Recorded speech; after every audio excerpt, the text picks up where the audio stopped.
Tidak ada lagi penolakan pendirian rumah ibadah sebagaimana gereja HKBP di Cilegon. Dan rencananya minggu depan saya akan datang sendiri kalau belum beres soal izin pendirian ini.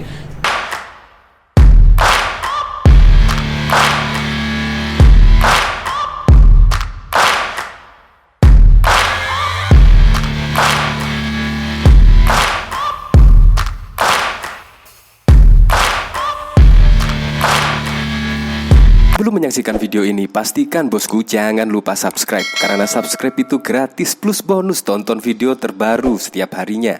Jangan lupa ya. Nah di sini yaitu Menak Yakut Kholil Qomas tegas, yaitu akan mendatangi Wali Kota Cilegon dan akan bernegosiasi, yaitu tentang pendirian gereja di Cilegon.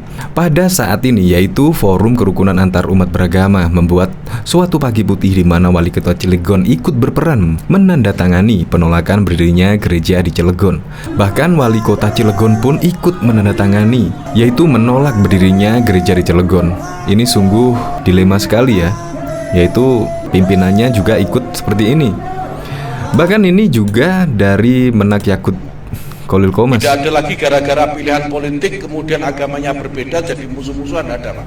Tidak ada lagi penolakan pendirian rumah ibadah sebagaimana gereja HKBP di Cilegon. Kami Pak sudah 2 kali ketemu dengan Pak Wali Kota dan rencananya minggu depan saya akan datang sendiri kalau belum beres soal izin pendirian ini. Bahkan di sini Menak Yakut tegas akan mendatangi sendiri ke Cilegon untuk menemui wali kota terkait pendirian gereja di Cilegon. Ini sungguh sangat keren sekali dan saya sangat mengapresiasi tindakan tegas dari Menak Yakut Kholil Qomas ini. Bahkan ini dari sahabat sabar, bismillah. Semoga niat dan maksud baik disegerakan. Menteri Agama Yakut Kholil Qomas akan menemui wali kota terkait pendirian gereja di Cilegon. Ya, dimana orang-orang sibuk dengan BBM naik ini malah menolak pendirian gereja di Cilegon. Sungguh sangat melukai dan menciderai demokrasi di Indonesia karena ada penolakan seperti ini. Bahkan ini juga ditanggapi oleh Denny Siregar. Ketika negara kalah sama ormas, hidup Pak Wali Kota, lebih baik menyerah daripada jabatan hilang nantinya. Ini sambil menyertakan sebuah artikel berita Wali Kota dan Wakil Wali Kota Cilegon tanda tangani petisi penolakan pembangunan gereja. Ini kan menurut saya lucu sekali ya. Menurut saya untuk kedepannya, yaitu pada tahun 2024, kita memang harus selektif betul memilih pemimpin kita, memimpin wali kota, gubernur, apalagi presiden. Kita harus selektif betul. Karena kalau kita tidak selektif, maka kita akan menanggung untuk 5 tahun ke depan. Bayangkan 5 tahun itu sangat lama sekali. Jadi memang kita harus benar-benar selektif ya. Jangan sampai ada pemimpin yang seperti ini lagi. Coba kita lihat komentar-komentarnya, miris. Ini baru wali kota jadi-jadian. Sarang Kadrun, pakai takbir dong biar kelihatan lebih tegas dan seru. Jabar, emang Sarang Kadrun. Sejak kapan Cilegon pindah ke Jawa Barat? Wali kotanya main aman, gak mau ribet. Kayaknya kalau dibentak sama istrinya manggut-manggut aja. Hukum negeri ini diinjak-injak preman agama. Mau jadi apa negara ini?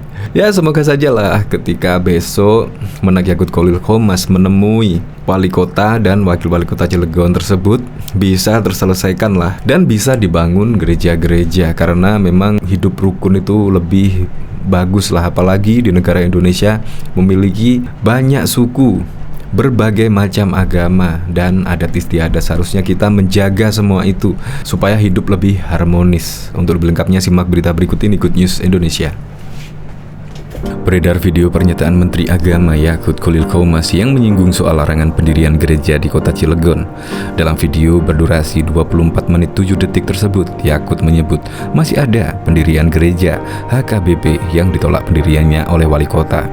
Kami di Kementerian Agama sudah berkali-kali menyampaikan dan mendatangi Pak Wali Kota supaya izin ini dikeluarkan, ujarnya. Yakut juga mengucapkan bahwa stafnya juga 2 kali bertemu Pak Wali Kota dan rencananya dirinya sendiri minggu depan akan datang ke Cilegon jika belum beres soal pendiriannya gereja tersebut. Karena kata dia, izin di bawah yakni masyarakat dan kepala desa dianggap sudah selesai dan justru tertahan di atas. Dia menuturkan bahwa orang yang sudah tidak dekat dengan Tuhan menjadi lemah imannya.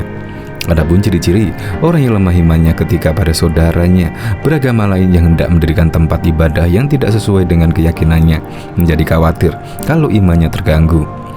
Padahal, sambung Yakut, tidak ada urusannya antara rumah ibadah dengan iman. Pada kesempatan itu, Yakut meminta maaf atas nama Kementerian Agama pada keluarga besar HKBP jika sampai saat ini izin pendirian gereja belum keluar. Meskipun begitu, Yakut mencoba meyakinkan bahwa dirinya akan memperjuangkan agar izin pendirian gereja HKBP segera diterbitkan. Tapi percayalah, kami tidak akan menyerah dan akan terus memperjuangkan supaya izin pendirian gereja HKBP segera diterbitkan, ujarnya. Hal itu dia sampaikan sebagai alasan komitmennya sebagai warga negara Indonesia. Dia juga menyebut Indonesia berdiri karena adanya perbedaan, termasuk keperbedaan agama.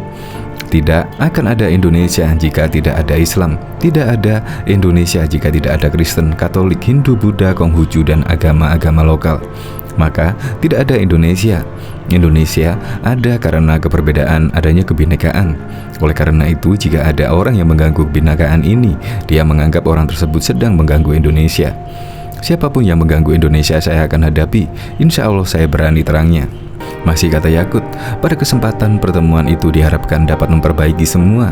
Kondisi keumatan diharuskan jujur. Kondisi keumatan tak perlu selesai dan selalu saja ada yang muncul, dikarenakan diri kita tak pernah jujur kepada masalah-masalah keagamaan dan keumatan sendiri. Sehingga dia mengajak agar permasalahan itu dapat diselesaikan bersama-sama untuk kejayaan Indonesia. Bahkan diketahui sebelumnya sebuah potongan video viral yang beredar luas hari ini membentuk perhatian masyarakat. Narasi yang mengikuti penyebaran video itu adalah Wali Kota Cilegon menandatangani penolakan berdirinya gereja. Dalam video itu tampak Wali Kota Cilegon Heldi Agustian duduk di samping Wakil Wali Kota Cilegon Sanuji Pertamarta menerima sejumlah massa aksi. Heldi kemudian berdiri dan menandatangani petisi penolakan pembangunan gereja pada kain putih yang dibawa oleh massa aksi. Wali Kota menandatangani penolakan pembangunan gereja. Wali Kota Cilegon menandatangani kesepakatan bersama masyarakat untuk menolak pendirian rumah ibadat umat Kristiani. Seperti dikutip dari seorang yang ada dalam video pendek tersebut. Tidak hanya Heldi, Wakil Wali Kota Cilegon Sanuji Pertamarta juga menandatangani petisi. Pada video yang dibagikan akun Pak Biona, Sanuji membubuhkan tanda tangan setelah Heldi. Jumlah massa aksi mendatangi kantor Wali Kota Cilegon siang tadi pada Rabu 7 September 2022. Massa yang terdiri dari tokoh agama, tokoh masyarakat, dan masyarakat itu menuntut Heldi tidak memberikan izin pembangunan gereja di lingkungan Sumur Wuluh, Cikuasa, Kelurahan Garem, dan Kecamatan Grotol. Sebelum mendatangi kantor wali kota, massa terlebih dahulu mendatangi kantor DPRD Kota Cilegon untuk menyampaikan aspirasi. Kesejarahan maupun keagamaan jadi alasan kuat untuk menolak, kata tokoh masyarakat Banten Lama KH Fatul Azim Khotib menjelaskan alasan penolakan pembangunan gereja seperti dikutip redaksi dari sultantv.co. Fatul menyampaikan pihaknya akan melakukan aksi menurunkan Heldi Agustian dari jabatannya sebagai wali kota jika memberikan izin pembangunan gereja di Cilegon. Lebih baik dipecat orang pusat daripada oleh warganya sendiri. Tunggu aja tanggal mainnya, wali kotanya kita pecat, ucapnya.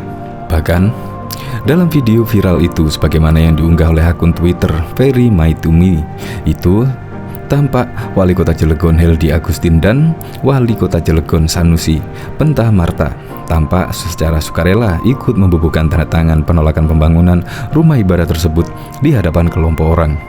Wali Kota dan Wakil Wali Kota Cilegon, Ketua MUI Kota Cilegon, beserta Pemkot Cilegon lainnya menandatangani penolakan pembangunan gereja di Kota Cilegon. Tuhan Yesus ampunilah mereka dan berkatilah Kota Cilegon, kata Very My To Me, dikutip dari populis.id. Sontak unggahan itu diserbu sebagai komentar dari netizen.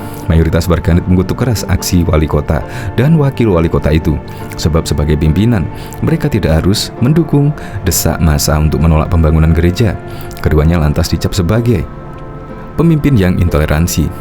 Ya Allah, malu banget lihat kelakuan muslim kayak gini, kata akun Papolorde. Serius nanya, emang kalau gereja dibangun, iman dan takwa agama mayoritas bakal berkurangkah? Kata akun Dixkram. Malu gue mau jadi orang Cilegon, kata akun Zahram.